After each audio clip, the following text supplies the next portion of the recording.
انہوں نے zoom meeting کے دوران ہی کال ملا لی اور پرویز خٹک صاحب سے گفتگو شروع کر دی۔ پرویز خٹک صاحب نے آگے ان کو بتا دیا کہ ہاں بالکل مجھے عمران خان صاحب نے کہا ہے اور ہم سارے اکٹھے مل کے کام کر رہے ہیں۔ تو اس کے بعد پرویز خٹک انہوں نے جو مذکورہ رہنما تھے انہوں نے عمران خان صاحب سے بتایا یہ دیکھیں یہ بات ہے، اور وہ پشتو میں گفتگو کر رہے تھے تو لہٰذا پشتو کا ترجمہ کر کے خان صاحب کو بتایا گیا، تو پتہ چلا کہ یہ سارے کا سارا ایک فراڈ ہو رہا تھا۔ تو اس کے بعد انہوں نے پرویز خٹک صاحب کو فوری طور پہ پارٹی سے فارغ کر دیا، اور پھر پتہ چلا کہ وہ جو پچھلا سارا ایک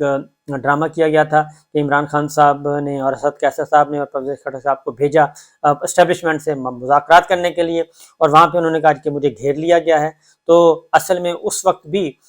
پہلے سے ہی پرویز خٹک صاحب کام کر رہے تھے اپنے ایک پروجیکٹ پہ، تو پتہ چلا کہ اسد قیصر صاحب کو بھی وہ گھیرنے کی کوشش کر رہے تھے۔ اسد قیصر صاحب نے تو صاف کر دیا انکار، اور انہوں نے تو بالکل، اور اس میں ایک دو میڈیا کے لوگ بھی ان کے ساتھ اس اسکرپٹ میں ان کا حصہ تھے۔ بہرحال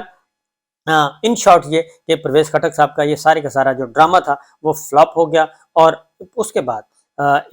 کل ایک سٹیٹمنٹ چلی تو کہ جی عمران خان صاحب کو سیاست میں نے سکھائی ہے اور میرے مقابلے میں الیکشن لڑ کے دیکھیں۔ تو اس کے بعد پھر پرویز خٹک صاحب کے بیٹے نے ایک سٹیٹمنٹ دیا کہ ہم نے عمران خان صاحب کے خلاف کوئی بات نہیں کی، ہم نے اکٹھے کام کیا میرے والد صاحب نے، یہ ساری میڈیا میں چلنے والی خبریں غلط ہیں۔ تو یہ بھی ایک ہو رہا ہے۔ دوسری جانب اسد عمر صاحب کو عمران خان صاحب کا میسج گیا ہے کہ جناب یہ جو درمیان میں کچھ نہیں ہے، آپ پارٹی میں ہیں یا پارٹی میں نہیں ہیں، یہ جو درمیانی آپشن ہے یہ آپشن کوئی نہیں ہے۔ اگر پریشر ہے تو قبول کریں، کیونکہ باقی رہنما جو ہیں وہ پریشر قبول کر رہے ہیں، اور جو لوگ پریشر قبول کر رہے ہیں جو جیلوں میں پڑے ہیں ایون، وہ میرے لیے سب سے نمبر 1 پریورٹی وہ ہیں، ان میں بے شمار لوگ ہیں اور جو کہ مصیبتیں برداشت کر رہے ہیں۔ اور اسد عمر صاحب تو خیر اس سچویشن میں ہیں ہی نہیں، اور وہ تو بہت ہی کمفرٹیبل زون میں ہیں، اس لیے عمران خان صاحب نے کہا جی کہ درمیانی راستہ کوئی نہیں ہے، درمیانی راستہ اب والا نہیں ہے، یا ہاں یا نہ، پاکستان تحریک انصاف میں آپ ہیں یا نہیں ہیں۔ علی محمد خان کا کیا قصور ہے؟ پھر وہ جیل میں پڑے ہیں، شہریار افریدی ہیں، میاں محمود رشید ہیں، سینیٹر اعجاز چودھری ہیں، یاسمین راشد ہیں، عالیہ حمزہ ہیں، اور چودھری پرویز الہی صاحب ہیں جو پاکستان مسلم لیگ کاف سے آئے، اور وہ جتنی مصیبتیں برداشت کر رہے ہیں۔ عمر سرفراز چیمہ گورنر، ان کو آخری دنوں میں گورنر بنایا، اور اس کے باوجود وہ ڈٹے ہوئے ہیں، ان کی اہلیہ ہیں، اور اسی طریقے سے عامر ڈوگر ہیں، فردوس شمیم نقوی ہیں، یہ سب کے سب جتنے بھی رہنما ہیں، یہ پھر کس خوشی میں، ان کو کس کیٹیگری میں، اگر آپ لوگوں کو جو کہ باہر پھر رہے ہیں اور آپ نے پارٹی عہدے بھی چھوڑ دیے اور آپ کہہ رہے ہیں کہ جناب آپ پھر بھی پاکستان تحریک انصاف کا حصہ ہیں، تو یہ نہیں چلے گا۔ شاہ محمود قریشی صاحب بالکل ہیں، کیونکہ شاہ محمود قریشی صاحب ہر معاملے میں عمران خان صاحب کو اعتماد میں لے کر آگے بڑھ رہے ہیں، تو لہٰذا یہ بھی، اور فواد چوہدری صاحب بھی کوشش کر رہے ہیں واپسی کی۔ تو دیکھنا یہ ہے کہ کون سی کیٹیگری پہ، اب کون سی کیٹیگری کس میں جائے گی۔ تو بہرحال مختصر یہ کہ عمران خان صاحب کو چھوڑنے والے جو ہیں وہ اب واپسی کے لیے پر تول رہے ہیں، تو عمران خان صاحب بھی بتا رہے ہیں۔ ایک اور کام ہوا ہے عمران خان صاحب کو، کیونکہ چیزیں آہستہ آہستہ جو ہے جیسے جیسے وقت قریب آ رہا ہے، معاملات بہتری کی طرف آ رہے ہیں، گو کہ ایک ابھی چیئرمین نیب جو ہیں وہ ابھی تک انہی کے کنٹرول میں ہیں حکومت کے مستقل طور پہ، اور انہوں نے وہ پریشر بڑھا رہے ہیں کیونکہ انہوں نے ایک اختیار اپنے پاس لے لیا ہے، آرڈیننس کے تحت حکومت نے اختیار دے دیا ہے ان کو، اور آرڈیننس بھی راتوں رات اس وقت شب خون مارا گیا جب پریزیڈنٹ علوی جو ہیں وہ روانہ ہو چکے تھے، اور ادھر سے صادق سنجرانی صاحب نے جلدی سائن کر کے وہ آرڈیننس جاری کیا، اور اس میں چیئرمین نیب کو خصوصی اختیارات مل گئے گرفتاری کے۔ تو یہ بھی معاملہ جو ہے آگے جا کے اس کا بھی تیا پانچا ہونا ہے۔ تو بہرحال انہوں نے ایک کام کیا جی، انہوں نے کیا ہے کہ ناجائز استعمال، اختیارات کا ناجائز استعمال اور تحائف کی فروخت کا معاملہ توشہ یعنی کہ، اور اس میں نیب کے چیئرمین نے جی طلبی کا ایک اور نوٹس بھیج دیا ہے عمران خان صاحب کو، اور راول پنڈی کی طرف سے جاری کیا گیا، اور گواہوں کے بیانات کی روشنی میں تحقیقات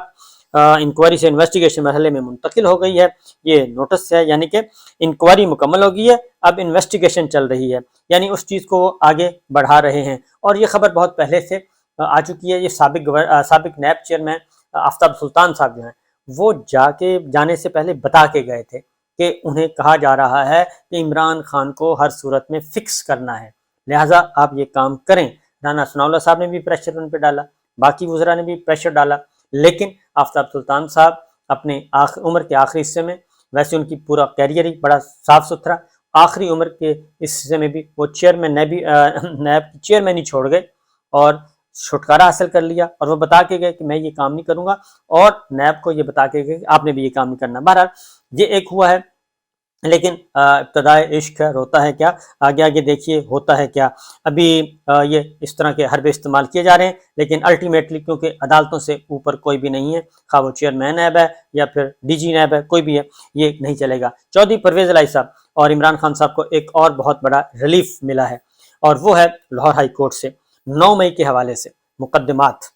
کیونکہ 9 مئی ان کا ایک توشہ خانہ ایک 9 مئی ہے، تو 9 مئی کے حوالے سے لاہور ہائی کورٹ نے ایک بڑا ریلیف دے دیا ہے، اور ان کو ایسے تمام مقدمات، یعنی کہ وہ جو 44 ایف آئی آرز آئی جی پنجاب کے حکم پہ 44 ایف آئی آر میں عمران خان صاحب کو بھی نامزد کر دیا گیا تھا بیٹھے بیٹھے، لاہور، راولپنڈی، ملتان، فیصل آباد، گجرانوالا، ان شہروں میں جتنی بھی ایف آئی آرز تھی 9 مئی کے حوالے سے، ان سب میں عمران خان صاحب کو بھی یک بیک جنبش قلم نامینیٹ کر دیا گیا تھا، اور بہت سارے پولیس افسران نے مزاحمت بھی کی تھی کہ یہ غلط طریقہ ہے، تو آئی جی نے کہا کہ اوپر سے حکم ہے، آپ کو میں یہ حکم دے رہا ہوں، آپ نے نام درج کرنا ہے کریں، ورنہ پھر آپ پوسٹنگ چھوڑ دیں۔ تو اس طریقے سے یہ نام درج کروائے گئے تھے۔ لاہور ہائی کورٹ میں یہ معاملہ ہے، تو لاہور ہائی کورٹ کا آرڈر، انٹرم آرڈر آیا ہے، جس میں یہ کہا گیا ہے کہ عمران خان کے خلاف 9 مئی کی ایف آئی آر جو درج ہوئی ہیں اور جن میں وہ نامینیٹ نہیں، نامزد نہیں کیا گیا، ان کا نام ان کے نامزد نہیں کیا جائے گا، اور ایسے تمام مقدمات میں نہ ان کے خلاف کوئی کارروائی ہوگی، نہ ان کے خلاف کوئی گرفتاری ہوگی، نہ ان کی گرفتاری ہوگی، نہ ان کے خلاف کوئی کارروائی ہوگی، ایسے تمام مقدمات جس میں وہ ایف آئی آر میں نامینیٹ نہیں ہیں، کیونکہ انہوں نے یہ کیا یہ کہ ضمنیوں میں کہ جناب پکڑے بندے، اور پکڑے اے سے پوچھا، ہاں جی آپ بتا دیں، عمران خان صاحب نے کہا تھا ہاں جی بالکل کہا تھا، چلیں جی آپ بھی بتا دیں دفعہ 164 کے بیانات، وہ ایک پوری کی پوری فائل بنا رہے تھے، اور فائل بنا کے یہ کام کرنا تھا جس کو عرف عام میں وعدہ معاف گواہ کہتے ہیں، تو یہ کام کیا جا رہا تھا۔ لاہور ہائی کورٹ نے ایسا کرنے سے روک دیا ہے، اور انہوں نے کہا ہے کہ یہ نہیں ہوگا، اس کی وجہ ہے کہ ساری چیزیں ریکارڈ پہ آ چکی ہیں، اور وکلا، نامور وکلا جو ہیں، انہوں نے بھی اس کو ایک مذاق، سنگین مذاق قرار دیا تھا۔ تو ایک تو یہ ہو گیا۔ دوسری جانب ایک اہم سٹیٹمنٹ آئی ہے کہ خان صاحب جو ہیں وہ پاکستان تحریک انصاف کے رؤف حسن انہوں نے جاری کی ہے، انہوں نے کہا ہے کہ مقبولیت اور قبولیت کا بڑا چرچا کیا جا رہا ہے کہ مقبولیت تو ہے عمران خان صاحب کی، قبولیت نہیں ہے، تو انہوں نے کہا مقبولیت اور قبولیت میں ایک ہلکا سا فرق ہے، اور وہ فرق اور وہ فاصلہ جو ہے وہ کسی بھی لمحے ختم ہو سکتا ہے۔ یہ ایک بہت میننگ فل ان کا تھا ایک کا کہ جناب مقبولیت اور قبولیت میں تھوڑا سا فاصلہ ہے، وہ فاصلہ کسی وقت بھی مٹ سکتا ہے، اور یہ مقبولیت جو ہے وہ قبولیت میں بھی تبدیل ہو سکتی ہے۔ آپ باقی باتیں آپ سمجھ جائیں، سمجھدار ہیں، کیونکہ چیزیں جو ہیں وہ ایسی ہیں کہ چیزیں آنے والے دنوں میں آپ کو سمجھ آ جائے گی۔ اس کی وجہ یہ ہے کہ زمینی حقائق جو ہیں بالکل ڈیفرنٹ ہیں۔ میں نے آپ کو بتایا کہ کوئی کمپیریزن ہی نہیں ہے۔ پاکستان تحریک انصاف کا ووٹ بینک، عمران خان کا ووٹ بینک، وہ کہیں بھی بیٹھا ہوگا، عمران خان کہیں بھی ہوگا، ووٹ بینک انہی کے پاس ہے، وہ جس کو اشارہ کریں گے ووٹر ادھر جائے گا، ووٹ اسی کو ڈالے گا۔ اور کیونکہ استحکام پاکستان پارٹی پرویز خٹک صاحب کا جو تھا وہ تھا کہ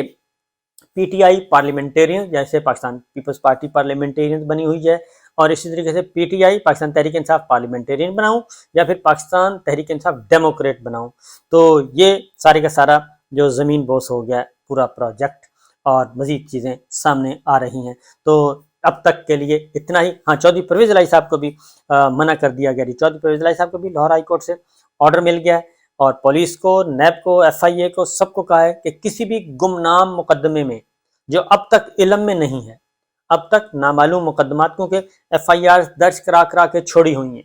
اور بوقت ضرورت پتہ ہی نہیں ہے کہ کس تھانے میں کس جگہ پہ کوئی ایف آئی آر ہے، پتہ ہی نہیں ہے۔ تو لاہور ہائی کورٹ نے چودھری پرویز الہی صاحب کے بارے میں بھی یہ کہا ہے کہ ان کو کسی بھی نامعلوم مقدمے میں گرفتار نہیں کیا جائے گا۔ نیب کو بھی، ایف آئی اے کو بھی، اور پولیس کو بھی کہہ دیا ہے، اور اینٹی کرپشن تو ہے ہی ہے، تو یہ سب کو کہہ دیا ہے کہ کسی نامعلوم مقدمے میں گرفتار نہیں کیا جائے گا، کیونکہ ان کی رہائی نہیں ہونے دی جا رہی، اور ان کو پہلے بھی دھوکے سے باہر بلایا گیا تھا، اور دھوکے سے ان کو گرفتار کیا گیا تھا، اور ان کی بھی گاڑی کے وہ باقاعدہ طور پہ آہنی ہتھیاروں سے توڑ کے، شیشے جو ہیں بلٹ پروف گاڑی توڑ کے ان کو نکالا گیا تھا۔ تو یہ ہیں جی اطلاعات، باقی انشاءاللہ پھر اجازت دیجیے، اللہ حافظ۔